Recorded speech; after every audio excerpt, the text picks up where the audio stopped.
Hello everyone and welcome back to Cryptid Horror Stories. I know many of you use these videos to sleep. So before you fall asleep, I thought it would be a fun idea if everyone can leave a comment to let me know where you are listening from in the world. Also like and subscribe if you are enjoying the episodes. Story 1. It's a story of Adam, who had always been a seasoned hiker. It wasn't just a hobby, it was a way of life. For years, he had trekked through some of the most remote wilderness areas, scaling mountains, crossing treacherous rivers, and navigating dense forests that swallowed the sun. It was his escape, the only place where he truly felt alive. His friends often joked that he was born for the wild, that he was made for these solitary trips. They admired his confidence, his ability to thrive alone, and the way he seemed to vanish for days without a trace, only to return with stories of his adventures. But this time was different. It had been a week since Adam left for his latest hiking expedition. The plan was simple. He'd spend a few days exploring the deep woods of northern Idaho, an area few people dared to venture. He knew the terrain well, having hiked through it numerous times in the past. But after days of silence, his friends started to grow concerned. Adam was a man of routine, and his check-ins were always punctual. But now, nothing. The first few days, they shrugged it off. It wasn't unusual for Adam to disconnect completely, to enjoy the stillness of the wilderness without distraction. But as the days passed, that casual concern began to turn into something darker. His phone had gone dead. There were no messages, no texts. But after days of silence, his friends started to grow concerned. Adam was a man of routine, and his check-ins were always punctual. But now, nothing. The first few days, they shrugged it off. It wasn't unusual for Adam to disconnect completely, to enjoy the stillness of the wilderness without distraction. But as the days passed, that casual concern began to turn into something darker. His phone had gone dead. There were no messages, no texts.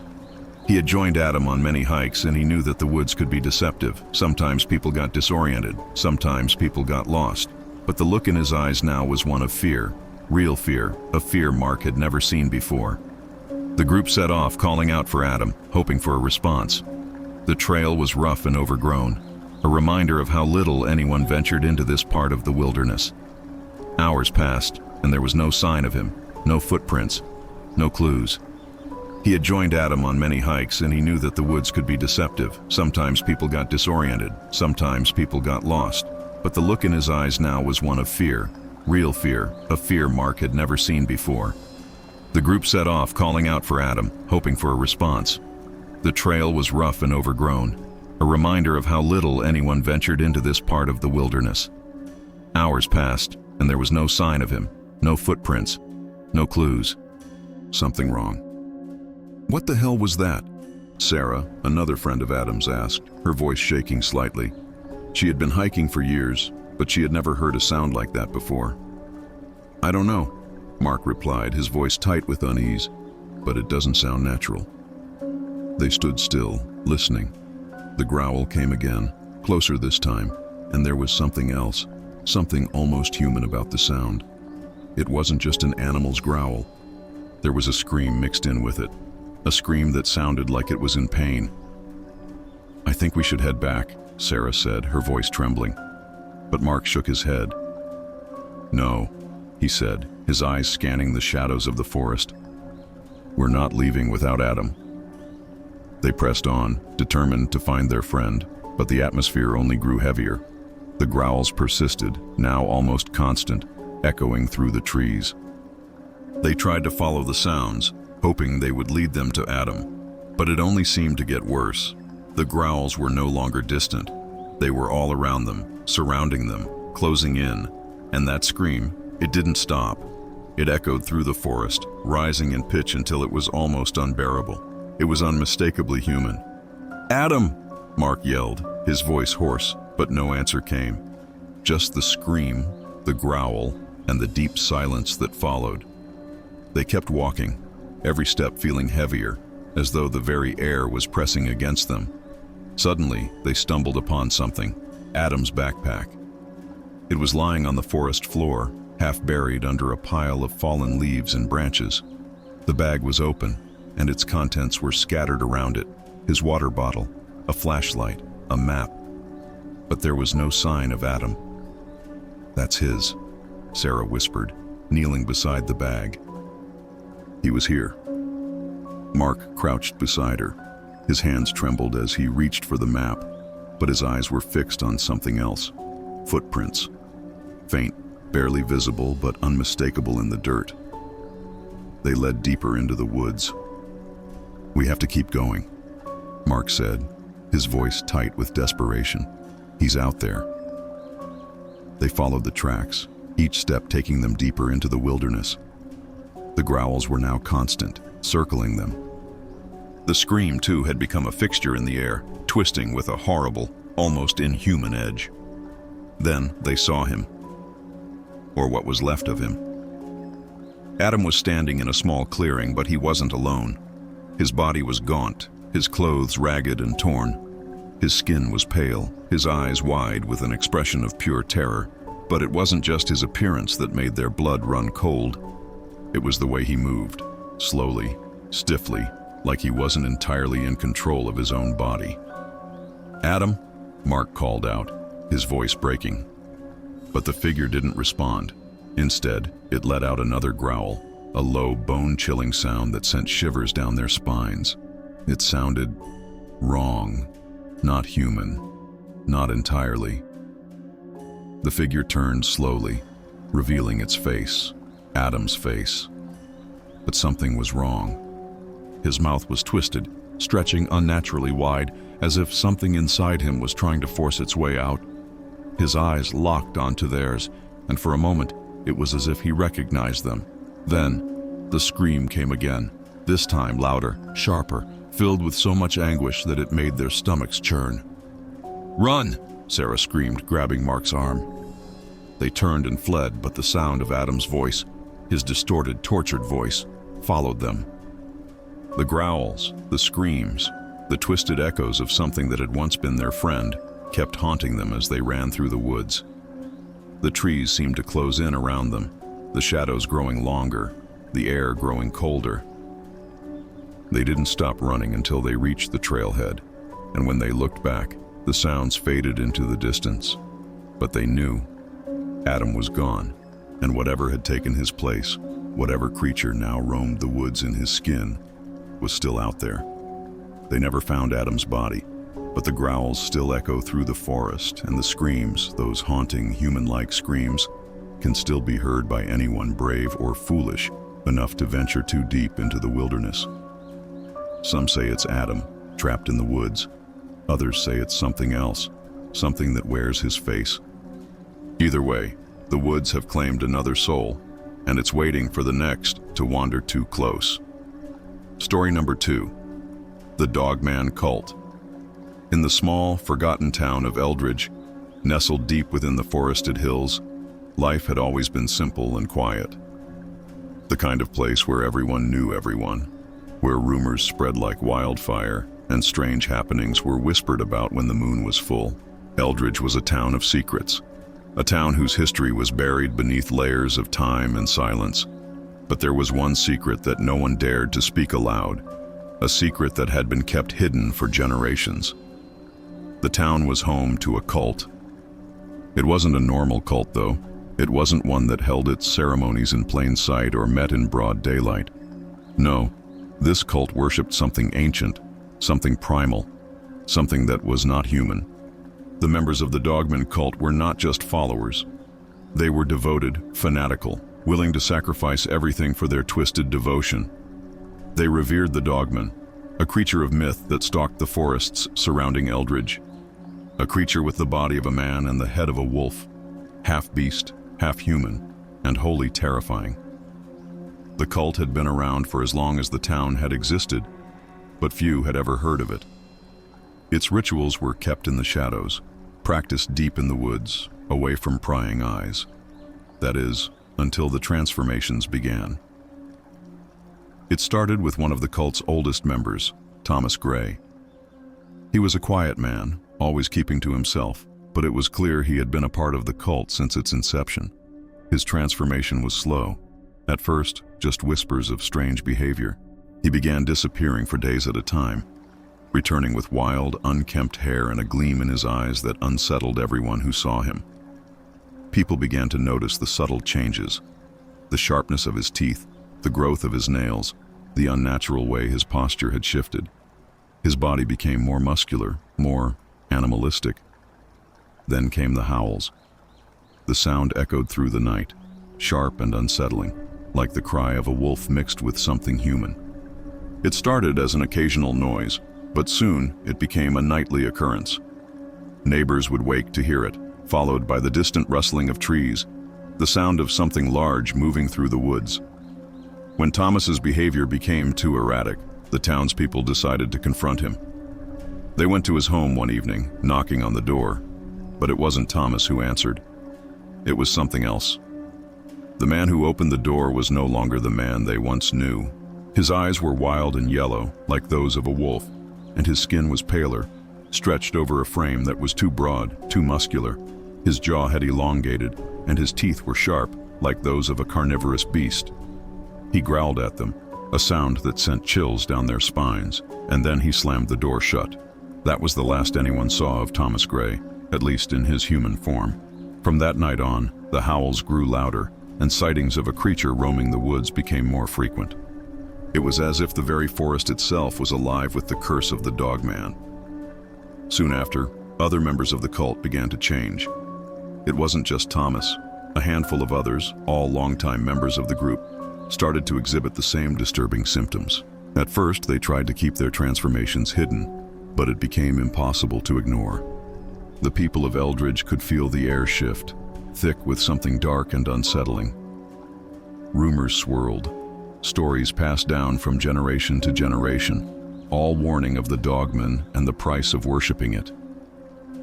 The cult had always been secretive, but now its influence over the town seemed undeniable. People began to whisper that the Dogman was more than a creature of myth. It was real, and its followers were changing, becoming something else. The town sheriff, Greg Harper, had heard the stories, but had always dismissed them as nothing more than superstition. That was until he received the first call. A young woman had gone missing. At first, the disappearance seemed like another tragedy, just another person lost in the woods. But when they found her body, mangled, torn apart, her face half gnawed off, Sheriff Harper's skepticism began to erode. The injuries weren't consistent with any animal attack he'd ever seen. They were something worse, something more deliberate.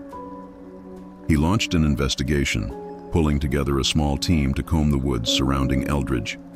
They found signs of strange, ritualistic activity, symbols carved into trees, bones arranged in patterns, and something else that made Harper's blood run cold. Fur. It wasn't animal fur. It was something much larger, thicker, with an unnatural sheen to it, like it belonged to something that wasn't entirely of this world. As they ventured deeper into the woods, Harper and his team discovered a hidden clearing, its entrance obscured by thick underbrush. The ground was littered with strange remnants, burnt candles, old books, and discarded animal skulls. But it was what they found at the center of the clearing that made their stomachs churn. A circle of stone slabs stood around an altar.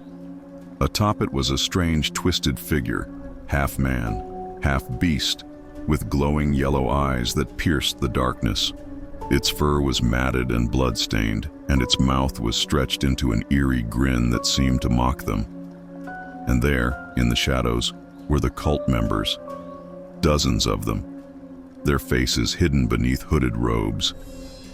They were chanting in a language that Harper couldn't understand, a language older than anything he had ever heard. Their eyes gleamed with fervor, their bodies trembling with anticipation. Harper's blood ran cold as the figure on the altar stood, towering over them. Its body rippled with muscles and its claws scraped the stone, dragging in a sound that seemed to echo through their very bones. "You shouldn't have come here," a voice hissed from behind him. Harper turned to see one of the cult members, now with eyes that glowed faintly yellow, his face twisted in a half-human, half-animal snarl. "You'll never leave." Before Harper could respond, the creature lunged at him, faster than anything human should be. It tackled him to the ground, its claws digging into his skin. The last thing he saw before everything went dark was the face of the Dogman cult. His fate sealed as he became the latest sacrifice to their dark god. In the days that followed, the town of Eldridge began to change. The people who had once kept to their routines now spoke in hushed whispers, too afraid to leave their homes at night. They knew the cult was growing stronger, that more and more of its members were succumbing to the transformation. And the howls, they never stopped. As for the cult, it thrived in the darkness, hidden from the world, its numbers growing. Those who joined willingly began to change, their humanity slowly slipping away as they became something else, something monstrous.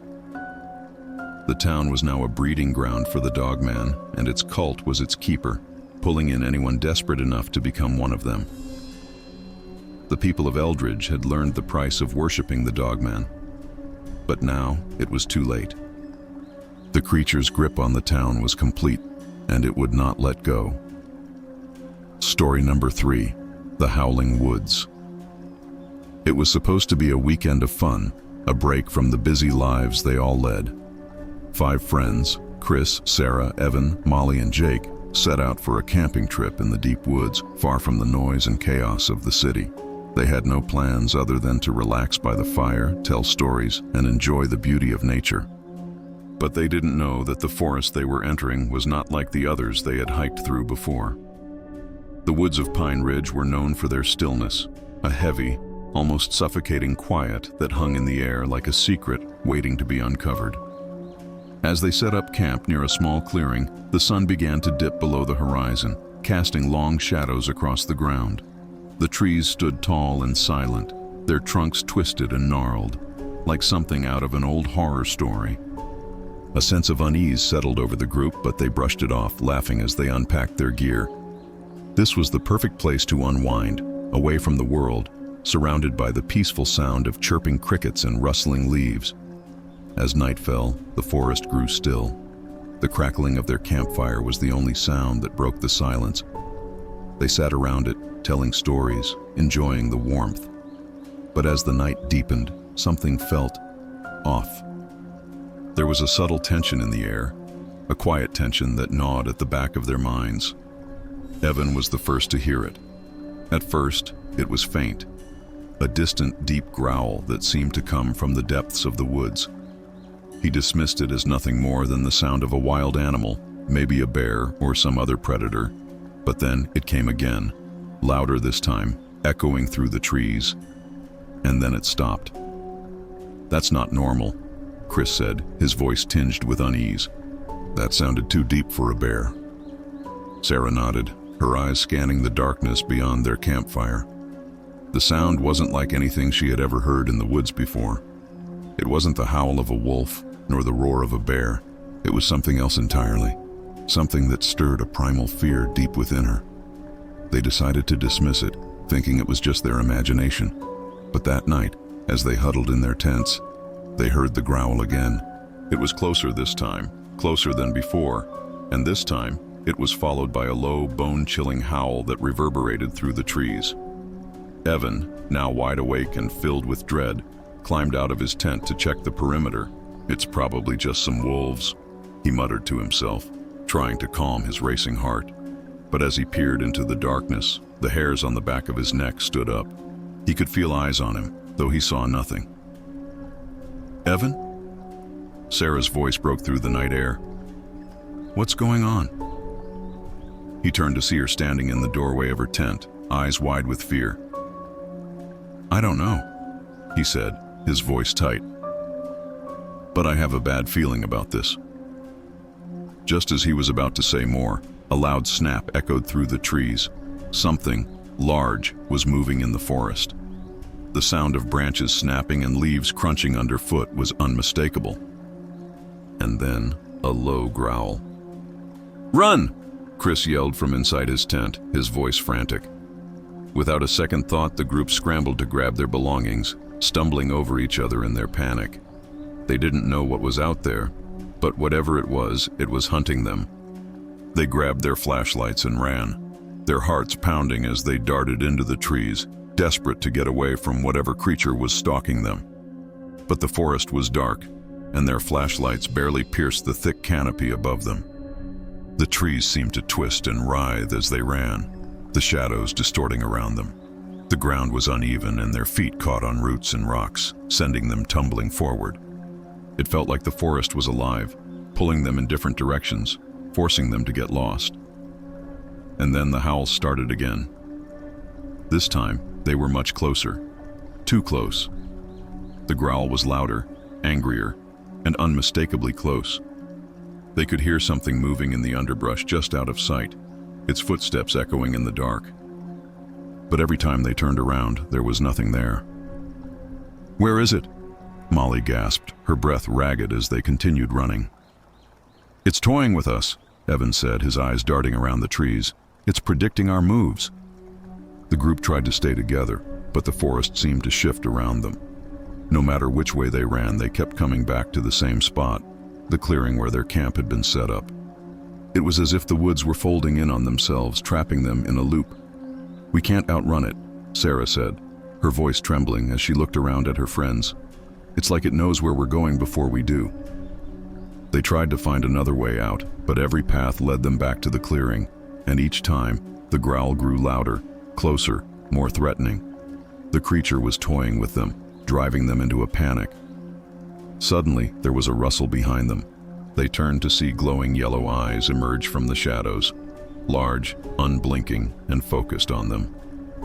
The figure that stepped into the light was tall, unnaturally so, its fur matted and its muscles rippling with power. The creature's face was a grotesque mix of human and wolf, its mouth twisted into a snarl that revealed rows of sharp teeth. The Dogman. It was the thing from the stories, the creature of myth that the town's older generations had warned about, but which no one had truly believed in. They had thought it was just an old legend. But now, there it stood, towering above them, its eyes burning with hunger. "Run!" Chris shouted again, but it was too late. The Dogman lunged, moving with inhuman speed, its claws raking through the air. It circled them, its growls vibrating the very air around them. Each time they tried to escape, it predicted their every move, anticipating their every direction. It was as if it knew them, knew their weaknesses, and had already calculated how they would act. They ran, but the woods were a maze. No matter where they turned, the Dogman was always there, too close, too fast, always a step ahead. The fear was overwhelming, their hearts pounding in their chests. Every moment felt like an eternity. "We have to fight back," Evan screamed, holding up a branch he had grabbed from the ground. But the creature only laughed, a deep, guttural sound that sent shivers down their spines. It wasn't afraid of them. It didn't need to be. "Stay close," Jake yelled, grabbing Sarah's hand. But as they huddled together, they realized something far worse. No matter where they went, no matter how fast they ran, the Dogman was always one step ahead, always waiting.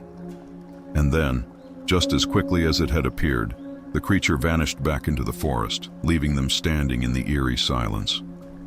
They didn't know how much time had passed, but it felt like hours. When they finally made it back to their camp, if it could still be called that, they found their tents destroyed, their belongings scattered across the ground. It was clear that the Dogman had been there, watching them the entire time. And now it was waiting for the next move. They never spoke of the events that transpired in those woods.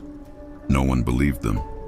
Some said they were just imagining it, that it was a bad dream, a trick of the mind.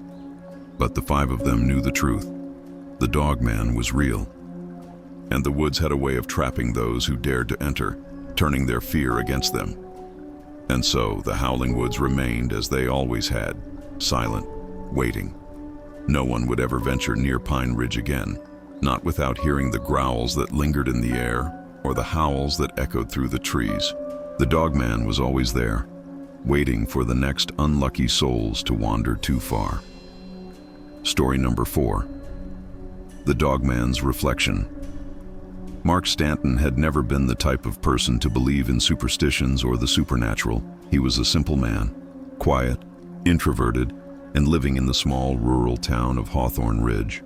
It was the kind of place where life moved at a slower pace, where everyone knew everyone, and the biggest excitement came from the occasional summer festival or a good old-fashioned town hall meeting. Hawthorne Ridge was peaceful. It was the kind of place you could settle into and forget about the rest of the world. At least, that's how Mark saw it. He liked the tranquility, the monotonous rhythm of the days, the gentle murmur of life in a place so small that nothing ever seemed to change. But that was before the mirrors. It started innocently enough. He had been getting ready for work one morning when he noticed something strange. He was standing in front of the bathroom mirror, brushing his teeth, when a flicker of movement caught his eye. For a split second, he could have sworn something had moved in the reflection. It wasn't him, though. Not exactly. It was something else. Mark had always thought he was a creature of habit, so it didn't make sense. His reflection always mirrored his every action to the letter, yet this time, it didn't. The figure that stared back at him from the glass had a slight twist to it, a tilt of the head that wasn't his, an unnatural sharpness to its posture. Mark blinked, rubbed his eyes, and the moment passed. His reflection was back to normal, but the feeling lingered. He shook his head, dismissing it as nothing more than the grogginess of waking up too early, but it didn't stop. The next day, it happened again. Mark stood in front of the mirror, brushing his teeth, and once more he saw the figure, a shadowed form, half man, half dog, something twisted and wrong in the reflection. He froze, the brush still in his hand, watching as the figure in the mirror tilted its head to one side, just like before. But this time, it didn't vanish. The reflection smiled, a twisted, animalistic grin that sent a chill crawling down Mark's spine. It was as if it was mocking him, laughing at his confusion. His heart pounded in his chest as the creature in the mirror began to move independently, shifting its weight from one foot to another. Its eyes that glowed faintly yellow, staring right at him. Mark stepped back, stumbling away from the mirror. His pulse raced. He shook his head again, certain that he was just seeing things. It couldn't be real. There was no way that could be happening. But as much as he wanted to convince himself it was just his imagination, deep down, he knew it wasn't. The next few days were a blur of unease. Mark couldn't escape the sensation of being watched. No matter where he went in the house, he felt like those eyes, those glowing yellow eyes, were always there, following him. He tried to ignore it, tried to get on with his routine, but it was getting harder. He found himself avoiding mirrors, avoiding reflective surfaces, but it was never enough. Every time he looked into a mirror, he saw it. The creature, the thing that was part man, part dog, the thing that mirrored his every movement, but always just a little off. Sometimes it was behind him, just barely visible. Other times it stood in front of him, its face twisted and snarling. Each time, its eyes gleamed with a predatory hunger. Mark began to feel like he was losing his grip on reality. He hadn't told anyone about the reflections. How could he? Who would believe him? He wasn't crazy. He knew what he saw. It was real. But the more he avoided the mirrors, the more the creature seemed to invade his life.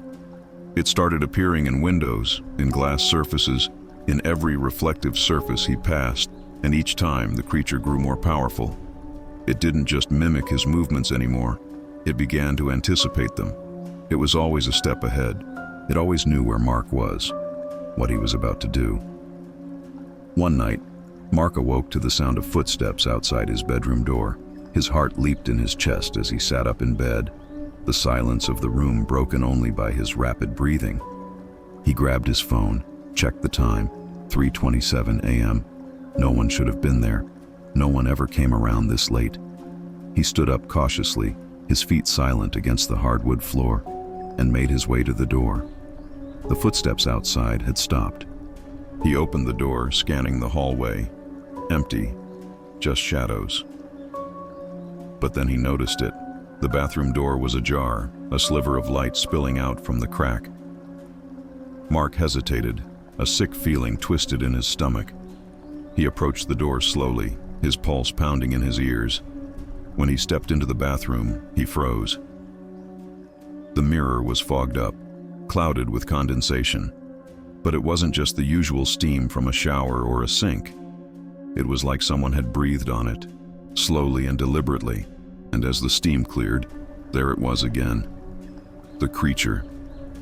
But this time, it wasn't just a reflection. It was standing on the other side of the mirror. Its face was twisted in a grotesque snarl, its yellow eyes gleaming with predatory hunger. It was tall, too tall for a man, its body contorted in unnatural ways.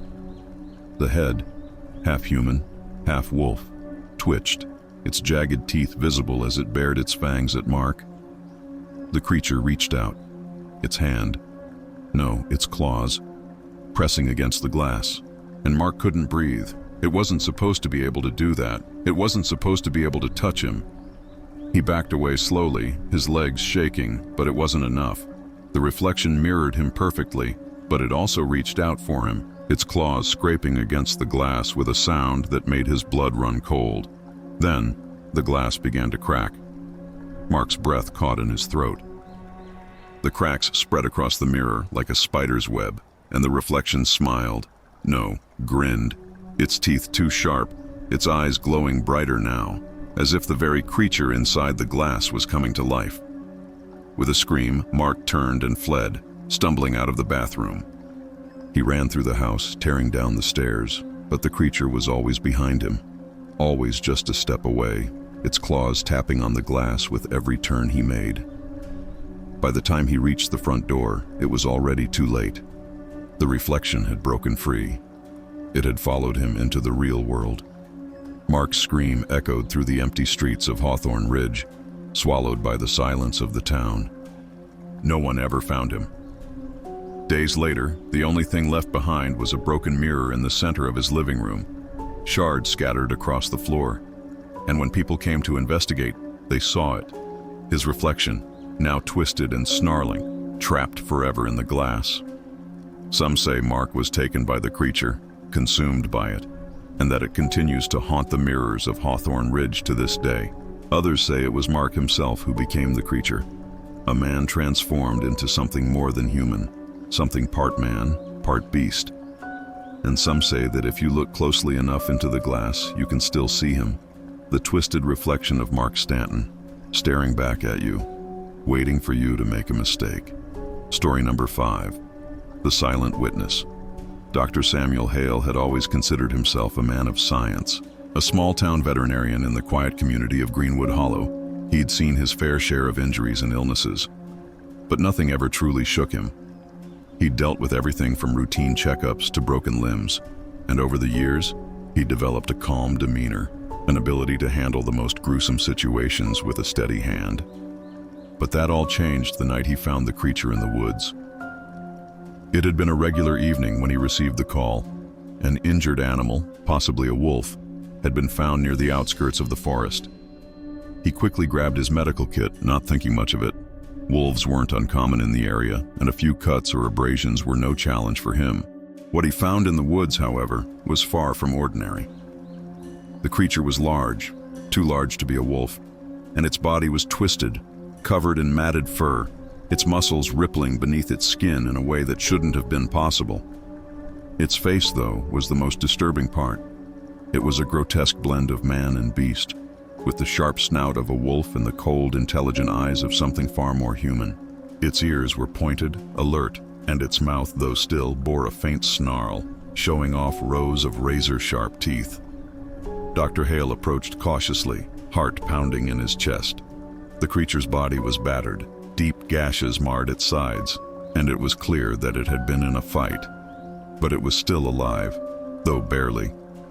Its breathing was shallow, and it seemed to be trying to move, but lacked the strength to do so.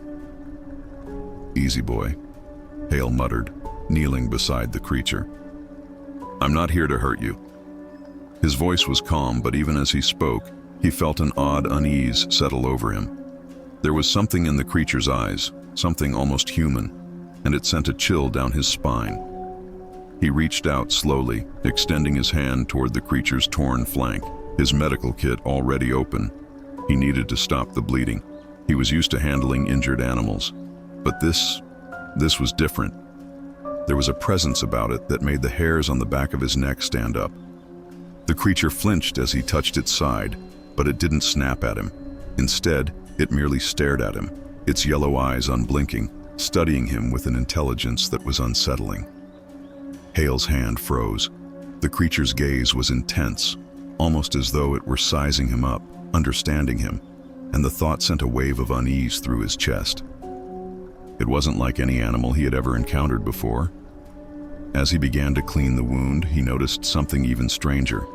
The creature's breathing became more controlled, more rhythmic, as though it were consciously trying to calm itself. He looked up again into those eyes, and that's when it happened. It wasn't a sound. It wasn't a whisper, but Hale could hear it in his mind, clear as day. "You don't understand what you found." He recoiled, the tools in his hands shaking as his heart raced. His mind was racing too.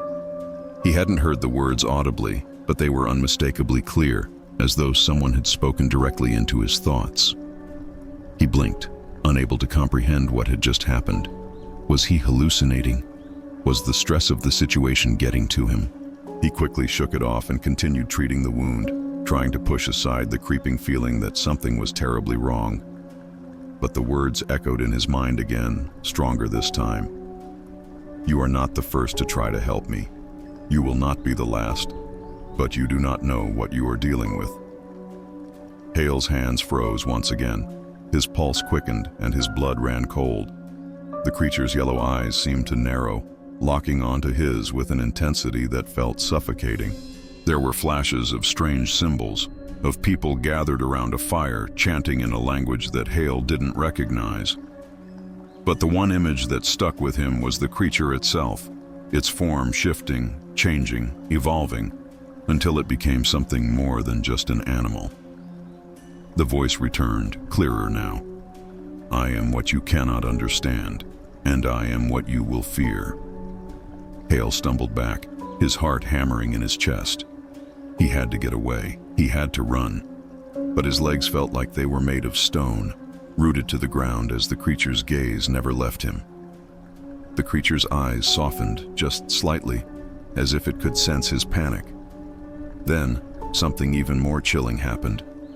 It spoke, not through his mind, but aloud, its voice low and guttural, like the growl of a beast, but with an undeniable clarity. "I will not harm you, human, but you must leave. Now." The words were clear, direct. The creature's warning echoed through Hale's mind, reverberating with the weight of something ancient, something that had seen far more than a mere human could comprehend. Hale took a shaky breath, his mind racing to make sense of what was happening.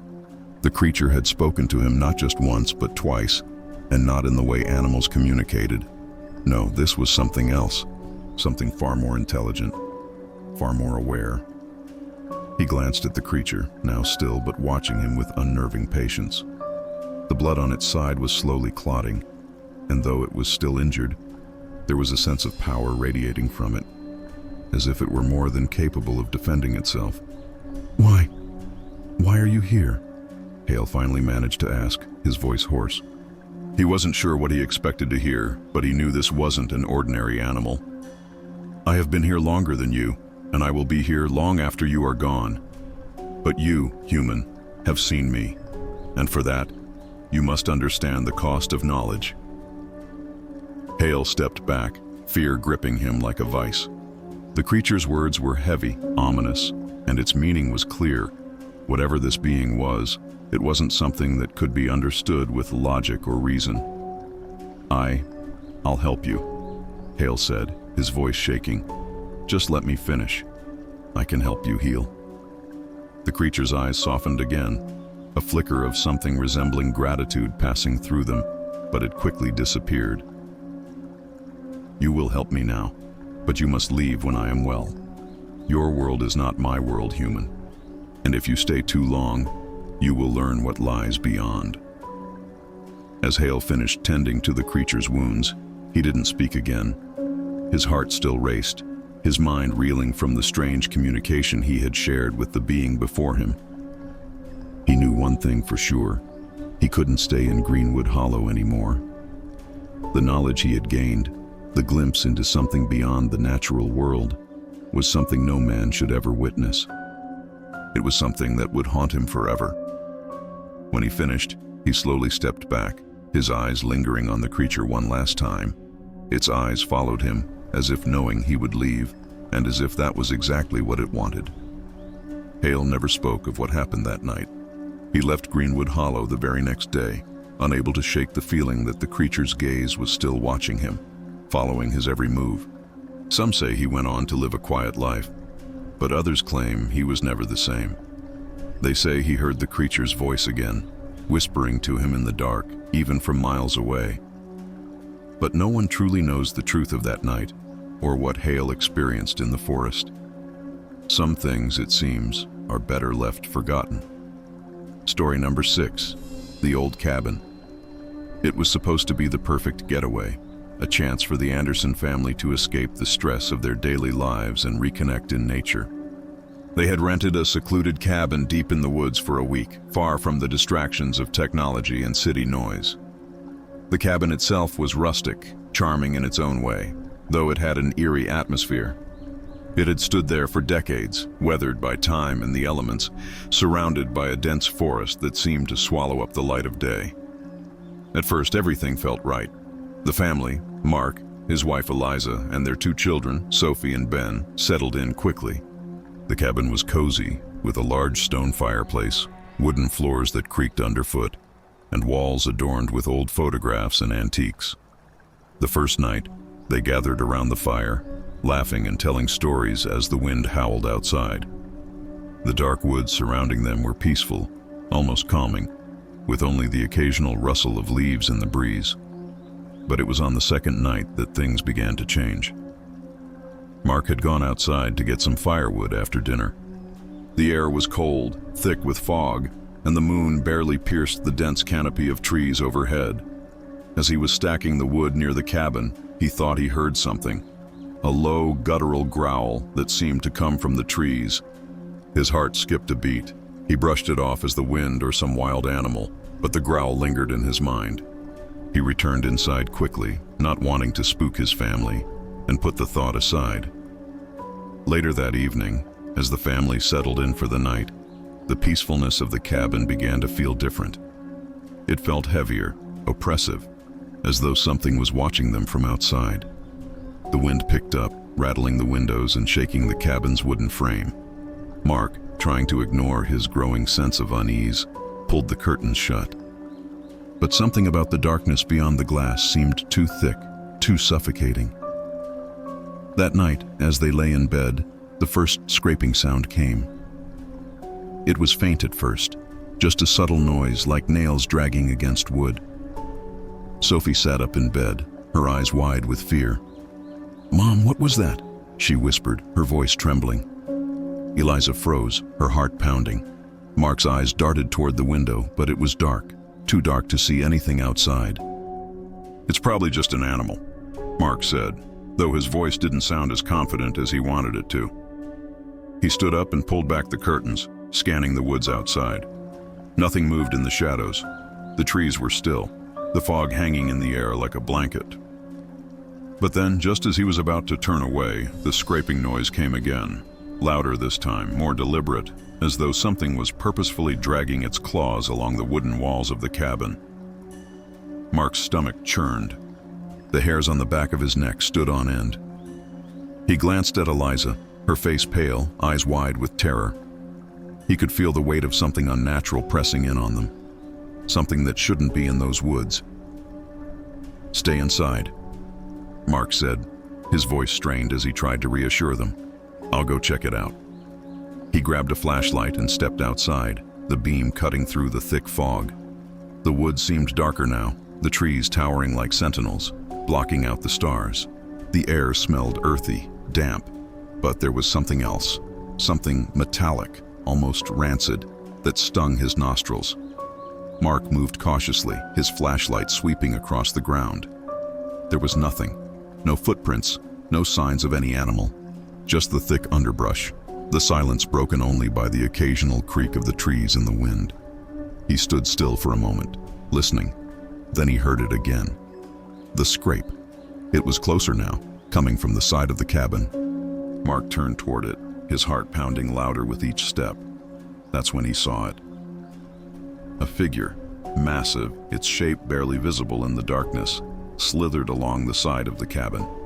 It was large, much too large to be any animal he recognized, its form distorted, hunched, and covered in dark fur that shimmered unnaturally in the dim light.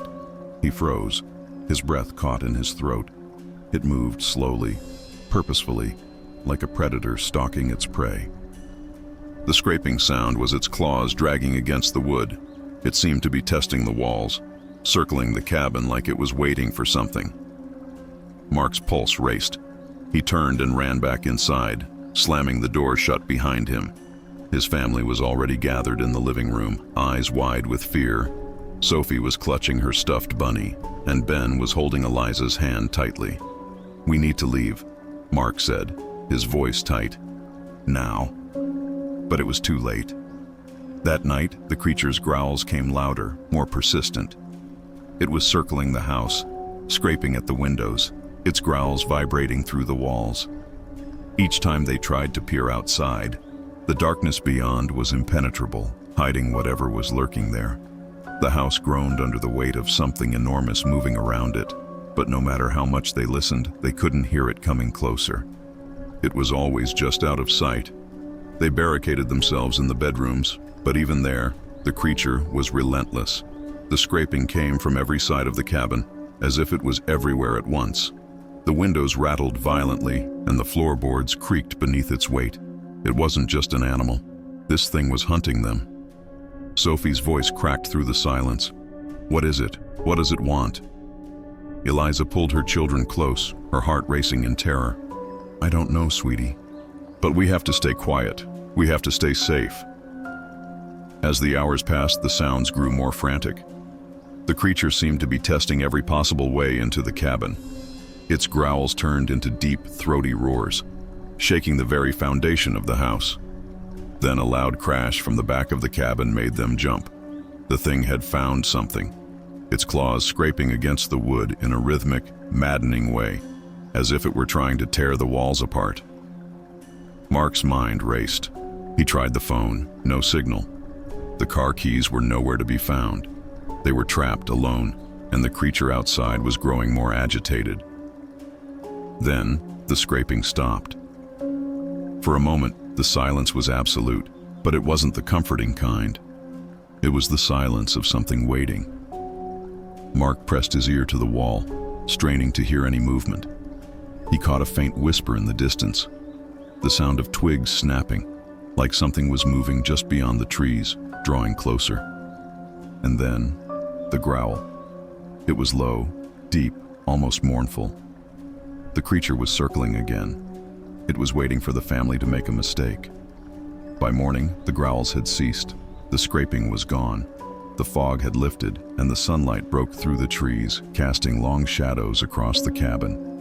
Mark dared to look outside, but the woods were empty, eerily still. The creature had disappeared as quickly as it had come. They left the cabin that day, not looking back. The family never spoke of what happened in those woods, but they couldn't forget. And as the years passed, rumors began to swirl in Greenwood Hollow about the dark secret hiding in the forest, of an ancient creature that circled the old cabin, waiting for the next family foolish enough to rent it. Some say it still watches, hidden in the trees, scraping its claws against the walls, waiting for the right moment to strike. Story number 7. Dogman in the Suburbs. Maple Grove had always been the kind of suburban town that could be found in the middle of a magazine article. The houses stood in neat rows, their lawns green and well manicured, with families chatting in front yards and kids riding their bikes down the sidewalks. There were no worries, no stress, just the hum of daily suburban life. But then everything changed. It started with the Petersons' dog. Max, their golden retriever, had been acting strangely for days. He growled at nothing, barked at empty spaces, and refused to go near the woods that bordered their backyard. One morning, they found him mutilated in the yard, his body torn open, limbs twisted at odd angles. His fur was drenched in blood and there were deep gashes across his neck, as if something had clawed its way into him with brutal force. Neighbors gathered in hushed, horrified conversations. The police came, but they had no answers. They suggested it could have been a coyote or a wild animal, though nothing about Max's body fit the usual signs of an animal attack. Still, they told the Petersons to take precautions and keep their other pets inside. The next day, the Kowalskis lost their sheep. 4 of them were found in the same condition as Max, mutilated beyond recognition. The sheep had been torn apart, their insides exposed and their bodies left in the same brutal manner. The town was shaken. Coyotes didn't do this. No predator in the area could have torn through an animal's body with such precision. Something was wrong, but no one could figure out what. A week later, a similar scene unfolded at the Hamiltons' house. Their dog, a German shepherd named Rex, was found lying in the front yard, its body mangled in the same way. This time, there was no denying it. Whatever was happening in Maple Grove was not just a series of strange animal attacks. Something else was at play, something far more sinister. As the sun set each night, a cold, unsettling silence fell over the neighborhood. People began locking their doors earlier and earlier. Streetlights cast long, eerie shadows, and every rustle in the wind seemed amplified. It wasn't just the pets that had been affected. There was something far more ominous lurking in the background. Sarah Richards, a local teacher, had never believed in urban legends. She had always thought of them as stories passed down to scare kids or keep them in line. But that all changed when she woke up one night to the sound of strange howling coming from the woods behind her house. It was unlike any sound she had ever heard, a deep, guttural growl followed by a series of shrill, human-like screams. Her heart raced as she pulled her blanket up to her chin, trying to shake the unsettling feeling that something was watching her. The next day, Sarah spoke with her neighbor Jack Miller, an old man who had lived in Maple Grove for decades. He had seen the neighborhood change over the years, but this was different. "I've heard that howling before," Jack said in a low voice, glancing over his shoulder as if making sure no one could hear. "Years ago, people used to talk about a creature, half man, half dog, that roamed the woods around here. They called it the Dogman." Sarah scoffed, but Jack's face was serious, his eyes wide with a deep, unsettling fear. "It's not just a story," he continued. "I saw it once, back when I was a kid. It was real, and it's still out there, watching us." The more Sarah asked around, the more she learned about the legend of the Dogman. It had been rumored to live in the forests surrounding Maple Grove for generations, but no one had ever seen it, at least no one who had lived to tell about it. The attacks had started to fit the pattern, but still, she couldn't believe it. It seemed too absurd. But then, the howling started again, closer this time. It echoed through the trees one night, louder and clearer than ever before. Sarah tried to shake off her fear, convincing herself it was just another wild animal. But then the next morning, the news came. Another pet had been found mutilated. This time, it was the Thompsons' cat. Its body had been torn apart and left at the edge of their yard, just beyond the trees where the howling had originated. The growls had been so close, some of the neighbors swore they could hear them outside their windows. As the days wore on, more animals were discovered, torn apart in similar grotesque ways. Pets, livestock, nothing was safe. People began to whisper more openly about the Dogman, and as they did, the attacks grew bolder. The neighborhood was paralyzed by fear. Sarah couldn't shake the idea that whatever was happening was somehow connected to the creature Jack had warned her about. That night, she couldn't sleep. She lay awake, listening to the faint rustling of the trees outside her window, trying to convince herself it was nothing. But then she heard it. The unmistakable sound of heavy paws scraping against the pavement outside. Her breath caught in her throat. Sarah quietly crept to the window, cautiously pulling back the curtain. Her heart stopped when she saw the creature, tall, dark, and hulking, standing just beyond the street lamp's reach. It had the body of a man, but its face was twisted, covered in fur with glowing eyes that seemed to pierce through the darkness. Its muzzle was long, its teeth sharp like knives, and its claws dug into the ground as it stood perfectly still. Sarah's mind raced. She could feel her heart pounding in her chest as the creature's eyes locked onto hers for a brief moment. Then, just as quickly as it had appeared, it turned and disappeared into the shadows of the trees. The next morning, Sarah couldn't bring herself to tell anyone what she had seen. She knew they would never believe her, but she wasn't the only one who had seen it. More people began reporting strange sightings, shadowy figures lurking near the woods, eyes glowing in the night, and terrifying howls that seemed to echo through the streets. The Dogman, it seemed, wasn't just a legend anymore. It had come to their doorstep. As the attacks grew more frequent, the town was in chaos. People were locking their doors at night, refusing to let their pets outside after dark. The police were called, but they couldn't explain the mutilations. No animal in the area could have done this, and the prints left behind were too large, too monstrous. They were left with no answers, just a growing sense of dread. Sarah couldn't ignore the truth any longer. The creature was out there, lurking in the woods, waiting for the next victim. It was hunting, not just animals, but the people of Maple Grove, and they had no idea how to stop it. Story number 8, The Forgotten Park. The old theme park on the outskirts of Greendale had been closed for decades, its gates rusted, its rides silent. Whispers about the park had floated around for years. Stories passed from one generation to the next. Some said it was cursed, others claimed it was abandoned after a tragic accident. But for a group of adventurous friends, the park was nothing more than a mystery waiting to be uncovered.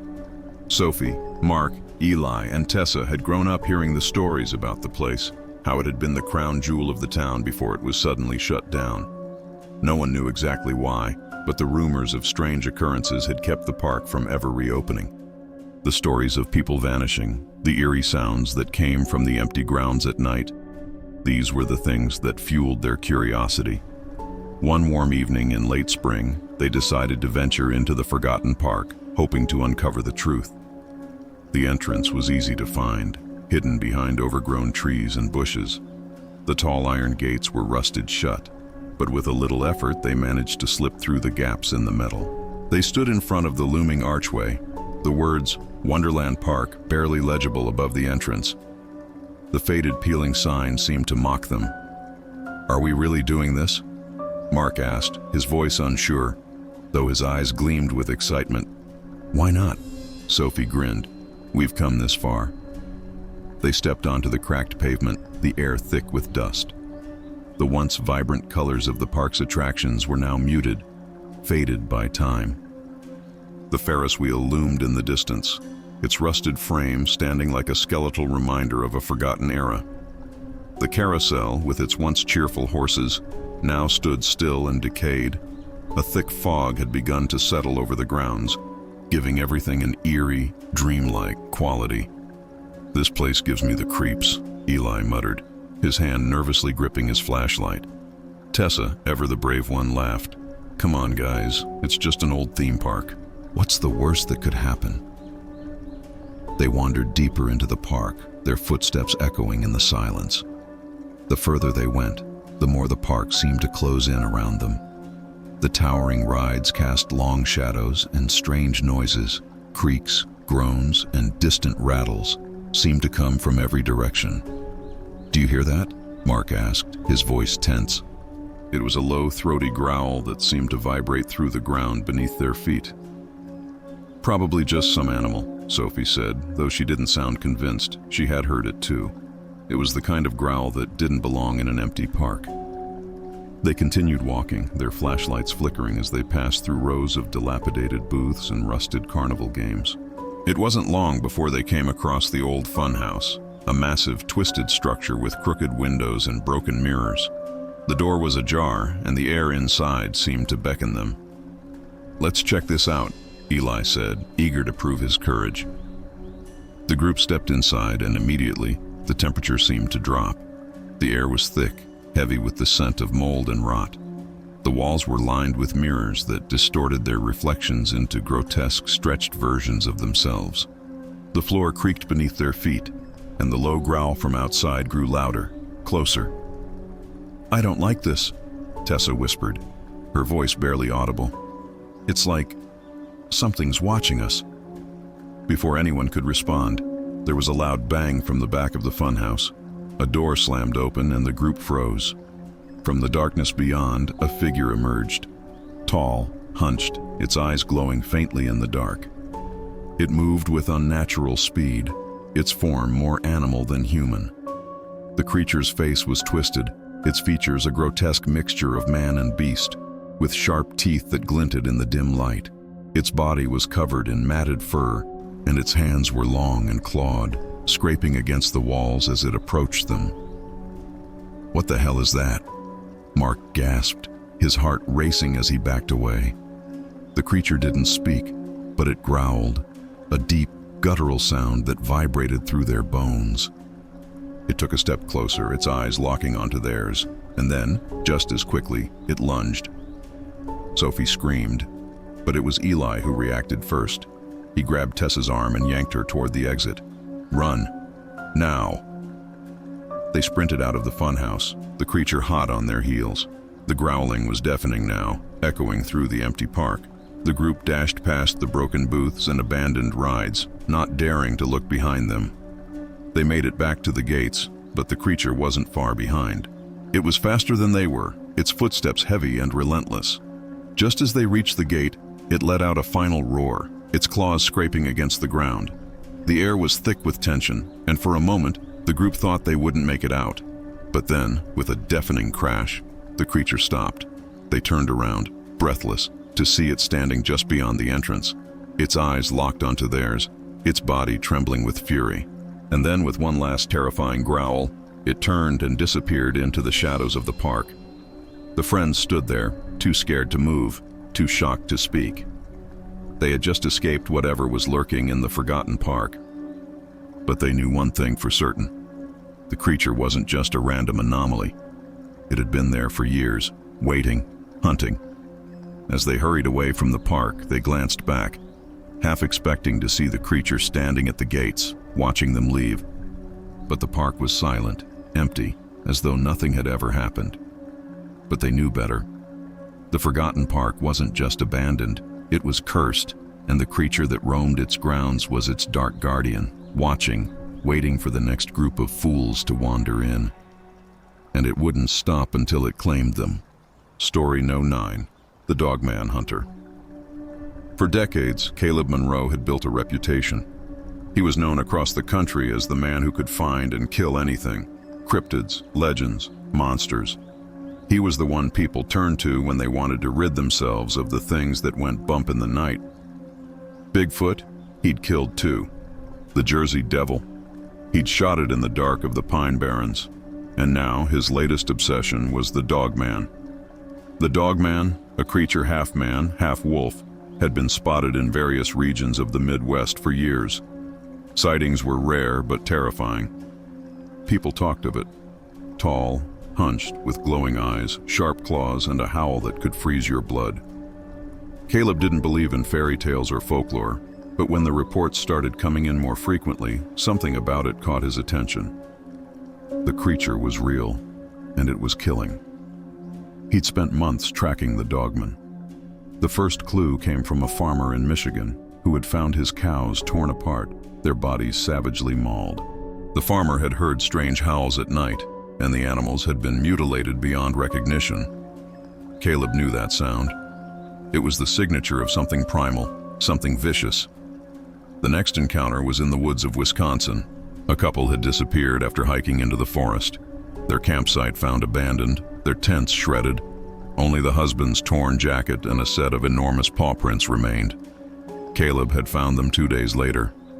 The scent of something rotten, a foul odor that lingered on the wind, filled the air as he stood at the edge of the forest, staring at the tracks. He had followed the creature's trail for weeks, each clue leading him deeper into unfamiliar territories. It was almost like the Dogman was toying with him, leaving just enough traces to keep him moving. Caleb had grown used to hunting cryptids, but this was different. It felt like he wasn't the one doing the hunting anymore. The fog had rolled in by the time Caleb arrived at his next destination, a small, isolated town in northern Michigan. The locals were jumpy, speaking in hushed tones about the creature that haunted the nearby woods. It wasn't long before Caleb was out on the hunt again, following the fresh tracks of the dogman into the dense, shadow-filled forest. As night fell, Caleb set up camp. He'd built a fire, but the warmth didn't seem to cut through the chill in the air. His eyes were sharp, constantly scanning the trees, his ears straining to hear any sound, any movement. He had been tracking the dogman for so long that he could almost feel it now. Something lurking just beyond his sight. The hairs on the back of his neck stood up. It was close. And then he heard it. A low growl, just outside the reach of his firelight. Caleb's hand instinctively went to his rifle. He stood up, his boots crunching softly on the dry leaves. The growl grew louder, closer, and Caleb's pulse quickened. He'd hunted creatures like this before, but something about this felt different. It wasn't just a cryptid. This felt like a warning. His breath fogged in the cold air as he moved quietly toward the sound. His eyes darted from tree to tree, every step measured. He didn't expect the dogman to show itself so soon. It was clever, calculating. It was used to being the predator, not the prey. And then, suddenly, the growl stopped. Caleb froze, his heart pounding in his chest. Everything was silent, too silent. It was a trap. He spun around, but before he could raise his rifle, the dogman was there. It emerged from the darkness with a speed that took Caleb's breath away. The creature's glowing eyes locked onto his, and for a moment, Caleb felt something deep in his gut, a sensation he hadn't felt in years. Fear. The dogman's form was hulking, its broad shoulders and muscular limbs covered in matted fur. Its face was a twisted mixture of man and beast, with a mouth full of sharp teeth that gleamed in the moonlight. It stood on two legs, but was hunched forward, like a wolf ready to pounce. And yet, there was something about its presence that made Caleb question everything he knew about hunting. The creature snarled and lunged at him with lightning speed. Caleb barely managed to sidestep, feeling the wind of its claws rip through the air. He fired a shot, but the dogman was already gone, disappearing back into the darkness like a shadow. Caleb's heart was racing, his mind was spinning. It had been years since he'd encountered a creature that fought back with such intelligence and ferocity. He had always been the one in control, always been the hunter. But this time, he felt like the hunted. Hours passed in the pitch-black forest as Caleb waited. The cold gnawed at him, but the fear in his gut was worse. He couldn't shake the feeling that the dogman wasn't just hunting him. It was watching him, learning him, waiting for the right moment to strike. And then, just as the first light of dawn began to creep through the trees, it happened again.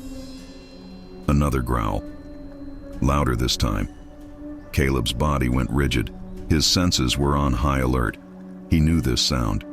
It was close. Too close. Before he could react, the dogman appeared once more. This time it was different. It didn't charge at him. It didn't lunge. Instead, it stood there, its glowing eyes fixed on Caleb, studying him as if it were the one hunting, not the other way around. The growl wasn't one of aggression this time. It was almost like a warning. Caleb's mind raced as he stared back at the creature. Something inside him shifted. He was no longer sure if he was chasing the dogman or if the dogman was chasing him. The creature's lips curled into a twisted grin, and for the briefest moment, Caleb thought he saw understanding in its eyes. It was as if the dogman knew something he didn't, something that was slowly creeping into Caleb's mind. He had been tracking the dogman for weeks, but now he realized the truth. He hadn't been hunting it. It had been hunting him all along. Without another word, the dogman disappeared into the trees once more. Caleb stood there, frozen, his breath shallow and ragged. He was no longer sure who the predator was. It was no longer just a hunt.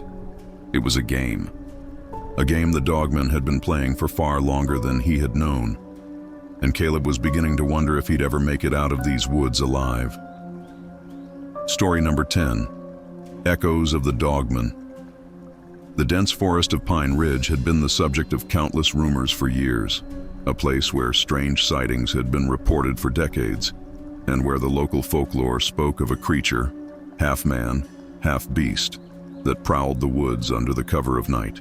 The people of the nearby town had learned to avoid the area, speaking of it in hushed tones, their eyes glancing nervously at the trees whenever the subject came up. But for Danny Westbrook, a seasoned paranormal investigator, Pine Ridge was an opportunity. He had spent his life searching for answers, investigating the unknown, documenting the unexplainable, and trying to uncover the truth behind the stories that people dismissed as legends. The Dogman was no exception. He had heard the tales, of course, tales of howling that rattled the bones, of strange hulking figures glimpsed in the corner of one's eye, and of hunters who had vanished without a trace. But to Danny, these were just stories, and he wasn't afraid of stories. He was afraid of evidence, or rather, the lack of it. Armed with his camera, recording equipment, and an old tent, Danny set up camp at the edge of the forest. He made sure to document every step he took as he set up his base of operations, his mind racing with possibilities. The first night was uneventful, just the usual creaks of the forest, branches swaying in the wind, animals scurrying in the underbrush. He told himself it was just another investigation, another night in the field. But then, around midnight, it started. The first howl was distant, faint, barely a whisper on the wind. Danny paused, his breath caught in his throat. He had expected the stories to be exaggerated, the sounds to be animalistic but not human. But this was different. It wasn't the cry of a wolf or a coyote. It was guttural, deep, almost intelligent. The second howl was louder, more urgent. The hairs on the back of his neck stood up as the sound echoed through the trees. It sent a chill deep into his bones, and for the first time since arriving, Danny felt a stirring of unease. His fingers trembled as he reached for his camera, recording the night as best as he could. The howls continued, each one growing closer, but something about them made Danny pause. There was a rhythm to the sounds, as though they were calling to something in response. His eyes darted to the dark expanse of trees beyond the campfire's reach. His flashlight cut through the shadows, but he saw nothing, just the whisper of wind through the leaves. By the time the third howl pierced the air, Danny's nerves were on edge. It sounded almost as if it were right outside his tent, waiting for him to make a move. His heart pounded in his chest. He had come to investigate, to prove there was a rational explanation for the stories. But now it was starting to feel less like an investigation and more like a mistake. Suddenly, the sound stopped. The eerie silence was deafening, pressing down on him with the weight of 1,000 unspoken things. Danny's flashlight flickered, his camera was still recording, but now it felt almost absurd to keep filming. He was no longer sure he wanted to document whatever was happening in this cursed forest. Then came the footsteps. They were faint at first, slow, deliberate, and they seemed to circle around his camp. The sound of something large moving through the underbrush made his heart race. He couldn't see it, whatever it was, but he could feel its presence, the weight of it pressing in from all sides. Danny's instincts screamed at him to run, but his curiosity, the thing that had always driven him to the edges of the unknown, kept him rooted to the spot. He couldn't leave, not yet, not without answers. Then from the trees, a figure emerged. It wasn't the creature he had been expecting, not the Dogman, at least not in the way he had imagined. This figure was tall, towering, in fact, and it moved like a man, but there was something wrong about it. Its face was shadowed, its features obscured by the darkness, but its body was hunched and twisted in ways that no human being could replicate. The way it moved was unsettling, slow, deliberate, as though it was aware of every step it took, measuring each one before continuing. It was like it was testing the ground, waiting for Danny to notice it. Danny's breath caught in his throat. The creature's eyes, those glowing eyes, were the first thing he saw as it stepped fully into the camp's edge, just beyond the light of the fire. It was like looking into the reflection of a nightmare. The eyes glowed a fierce, unnatural yellow, flickering in the dark like flames licking at the sky, and then it grinned. A deep, sickening grin that stretched too wide, showing far too many teeth, sharp and glistening in the firelight. It was a grin that did not belong on a creature of this earth. Danny's fingers fumbled for the camera, his mind racing. This was it, the moment he had been waiting for. He had found it. He had found the Dogman. But as he lifted the camera to record, the creature's grin faded, replaced by something worse. The air grew thick, the temperature dropping suddenly, like the breath of the forest itself had turned to ice. The creature didn't move, but it didn't need to. It was as if the very forest around Danny had come alive, closing in on him, trapping him in this hellish moment. He felt the weight of the eyes on him, like a predator that had just realized its prey was cornered. Then, as if it were a signal, a chorus of howls erupted around him, louder, more intense. They came from every direction, surrounding him in a cacophony of terror. Danny's camera, his only source of hope, slipped from his hands, the lens capturing only darkness as the howls merged into one unholy sound. And then the voices began. At first it was a whisper, soft and distant, but it grew louder with each passing second. It wasn't just one voice, but several voices that sounded human, but were twisted, distorted, overlapping each other in a strange, incomprehensible way. They were speaking to him, but the words were garbled, distorted by an unnatural static. It wasn't just the creature, he realized. Whatever the Dogman was, it wasn't alone. It had something else with it, something worse. The ground beneath him seemed to shake as the voices grew louder, surrounding him. Danny's heart hammered in his chest. The howls, the footsteps, the voices, they were all closing in on him. Something in his gut told him that this was no longer about a simple investigation. The Dogman was only a symptom of something much darker, something far older than the creature itself. And now it was coming for him. With a final deafening howl that sent the forest into chaos, the figure lunged forward. Danny's scream was lost in the night as the shadows swallowed him whole. The next morning, when a search party came looking for him, they found his tent torn open. The equipment was scattered across the campsite, but there was no sign of Danny. No tracks leading in or out of the forest, only the faintest trace of something unholy, lingering in the air. And the howls echoed, faint and distant, just beyond the tree line. Story number 11, The Dogman's Curse. There was always something unsettling about the woods outside Old Hollow Creek, a place where the trees seemed to close in on you, their branches twisting like hands reaching for the sky. And that morning, as they packed their bags and readied themselves for a hike deep into the forest, they couldn't shake the sense that this would be their most exciting journey yet. The group ventured past familiar trails, through the dense woods where the sunlight barely reached the forest floor. They were far from the town now, and the sounds of civilization had faded into the distance, replaced by the rustling of leaves and the distant call of birds. The further they went, the more they realized they had never seen this part of the woods before. It was as if the forest itself was hiding something, keeping its secrets. It wasn't until they reached a clearing that they stumbled upon it, a weathered totem, half buried in the dirt. At first glance, it looked like just another relic of the past, a forgotten carving, a piece of history long lost to time. But the air around it felt wrong, thick with a heavy energy that made the hairs on the back of their necks stand on end. "What do you think it is?" Sarah asked, her voice hushed.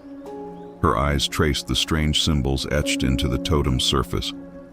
It was made of dark stone, its edges jagged and worn by time. But the craftsmanship was too precise to be the work of just any ancient people. "I don't know," Jake replied, crouching down to get a better look. "But this thing feels old. Really old." Ben, ever the skeptic, laughed as he kicked the dirt beneath the totem. "It's probably just some kind of old ritual artifact. No big deal." But the moment his boot made contact with the stone, a low rumble filled the air. A chill swept through the clearing, as if the earth itself had shifted in response. The wind howled suddenly, like the forest was warning them to leave. "Maybe we should go," Emma said, her voice unsteady. "This feels off." but it was too late. Before anyone could move, the ground beneath their feet trembled, and the forest around them seemed to come alive with an unsettling energy. The trees creaked and groaned, their branches twisting like gnarled fingers reaching for them, and then they heard it, a deep, guttural growl, a sound unlike anything they'd ever heard before. It was coming from the darkness of the woods. Panic set in. The four friends backed away from the totem, but the growl grew louder. There was no mistaking it now. Whatever was out there wasn't just an animal. It was something far worse. The ground beneath their feet shifted again, and out of the shadows, a massive shape emerged. At first, it was a blur of motion, a hulking figure moving with unnatural speed. As it emerged fully into the clearing, they saw it in all its terrifying glory. The Dogman. Its eyes glowed yellow, feral, and filled with malice. It was taller than any man, its body twisted and covered in matted fur. Its limbs were elongated, claws that could tear through flesh in an instant, and its face, half human, half beast, was the stuff of nightmares. A twisted snarl stretched across its lips, revealing rows of sharp teeth as it snarled at them, its breath coming in deep, labored growls. Before any of them could react, the Dogman lunged. Jake was the first to run, but the creature was faster. It swiped at him, its claws raking across his back as he stumbled away. Blood spilled onto the ground as he fell, and a scream escaped his lips. The others screamed, but there was no time to think, only to flee. "Run! Get to the trail!" Emma shouted, pushing Ben ahead of her as they sprinted through the trees, not daring to look back. The Dogman was hunting them. It didn't need to chase them. It was in their minds now, in their very blood. They could hear its growls and howls echoing in their ears as they tore through the forest, the branches slapping against their faces as they ran deeper into the woods. The path seemed to twist and shift in unnatural ways, the once familiar trail now impossible to follow. Ben tripped and fell, his hands scraping against the rough earth as he tried to push himself up. Emma reached down to help him, but before they could move, the ground trembled again, and the air was filled with the sound of claws scraping against stone. A deep, primal voice whispered through their minds, as cold as ice. "You unleashed it. Now you will pay." They turned in horror, but it was too late. The Dogman was there, its glowing eyes locking onto them with a predatory gaze. It stood tall, a towering figure of rage and hunger. Its claws dripped with something dark and viscous, and as it stepped closer, the ground seemed to shake beneath it. It wasn't just the creature, it was the curse they had unleashed. "No, no, please," Sarah begged, her voice breaking as she backed away, her hands held up in defense. "We didn't mean to. We didn't know." But the Dogman wasn't listening. Its growls filled the air, low and menacing, like a storm that was about to break. It circled them, its eyes never leaving their faces, as if deciding which one to take first. The air grew colder, and the world around them seemed to fade into a blur of shadows and whispers. With a roar that shook the very ground beneath their feet, the Dogman lunged again. Ben barely managed to dodge, but Emma wasn't so lucky. The Dogman's claws sank deep into her side, and she screamed, a sound that echoed through the forest and into the night. "Emma!" Jake cried, but it was too late.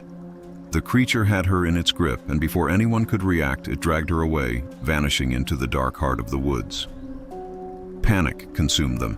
They could hear her screams, distant and growing weaker, as if the forest itself was swallowing her whole. But they couldn't stay. The Dogman would return for them next. They had to keep running. The curse had been unleashed, and now the Dogman would never stop hunting them. The woods had become their prison, and the Dogman would wait, always watching, always listening, until every last one of them had paid the price for disturbing the ancient totem. Story number 12, The Last Bus. It was supposed to be a typical late-night ride, the last bus from Crestwood to the next town over, carrying only a few weary passengers seeking solace in the quiet hum of the engine and the soft glow of the overhead lights. But somewhere along the winding road, somewhere deep in the woods, the bus sputtered to a stop. The engine coughed once, then died, leaving the bus stranded in the pitch-black night. "Great," muttered Claire, the bus driver, her fingers tapping nervously on the steering wheel. "Just what we needed." The passengers groaned, exchanging annoyed glances. They had been traveling for hours, and the last thing they wanted was to be stuck out here in the middle of nowhere. But Claire's attempts to restart the engine proved futile. The bus wasn't going anywhere. "Should we call for help?" One of the passengers, a young man named Ryan, asked from the back. "I've tried my phone," Claire replied, frowning as she checked it again. "No signal out here." Ryan looked out the window, seeing nothing but darkness stretching endlessly in every direction. The trees outside stood like silent sentinels, their branches swaying gently in the breeze. It was eerie, too quiet, too still. "What do we do now?" asked Amanda, an older woman sitting near the front. Her voice was shaky, the anxiety already creeping into her words. There was a long pause as the passengers mulled over the situation. Claire glanced at her watch. It was well past midnight. The nearest town was miles away. Ryan tapped his fingers against the seat, looking out the window again. "I mean, we could walk to town. It's not too far, right?" "We'll freeze to death before we get there," Claire said, her tone sharp. "Let's just stay put. Someone will come along eventually." That's when it happened. A distant sound echoed through the trees, a low, howling growl that made Claire freeze. It wasn't like anything she had ever heard. It was deep, guttural, full of malice. The passengers went silent, their eyes wide as they exchanged nervous glances. Ryan's hand tightened on the armrest, a shiver running down his spine. "Did anyone else hear that?" Claire asked, her voice unsteady. Another growl sounded, closer this time. Then, a blood-curdling scream split the night air. It was an animalistic scream, high-pitched and agonized, a sound that sent an icy chill through every passenger on the bus. "What the hell was that?" Amanda whispered, her hands gripping the seat in front of her. Claire's heart raced. She had heard of strange occurrences in the woods, but never anything like this. And that scream, it wasn't human. Or maybe it was, but only just... "Maybe it's a wolf," Ryan suggested, though his voice lacked conviction. But Claire didn't believe it. There was something wrong with the way the scream echoed, like it was coming from something much bigger, something far more dangerous. The hairs on the back of Claire's neck stood on end. She slowly stood, her hand hovering over the door handle. "Stay inside," she warned the passengers, her voice tight. "I'm going to check it out." "Are you crazy?" Ryan snapped. "There's something out there. We shouldn't be going anywhere." "I have to make sure it's safe," Claire insisted, her eyes darting to the window. But she wasn't just worried about safety. She was scared. Her instincts told her there was something out there, something watching them, something that wasn't human. She opened the door, and the cool night air flooded the bus. The sounds of the forest immediately filled the space around them. Crickets, rustling leaves, and that low growl again. This time, it was much closer. Claire hesitated, her breath catching in her throat. A shadow moved near the trees at the edge of the bus. It was tall, too tall. It loomed, barely visible in the darkness, but Claire could make out the shape of it. Its hunched figure was silhouetted against the sparse moonlight. And then, just for a moment, she saw its eyes. Bright yellow eyes.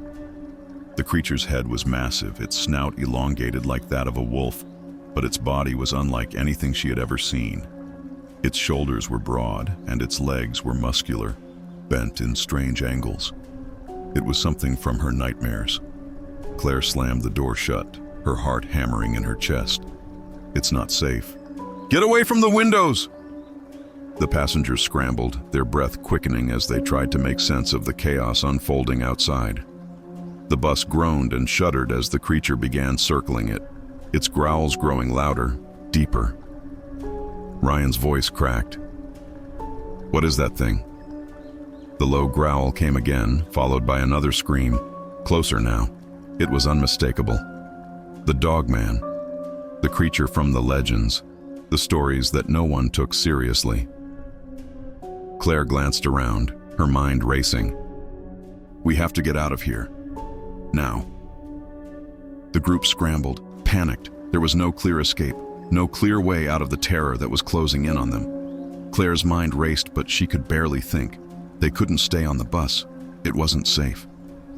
But where could they go? That's when they heard it, a faint scratching sound coming from the roof. The dogman wasn't just circling the bus. It was toying with them. It was up there, pacing, waiting for the perfect moment to strike.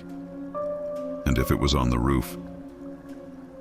We need to move, Claire said again, her voice tight with urgency. Now.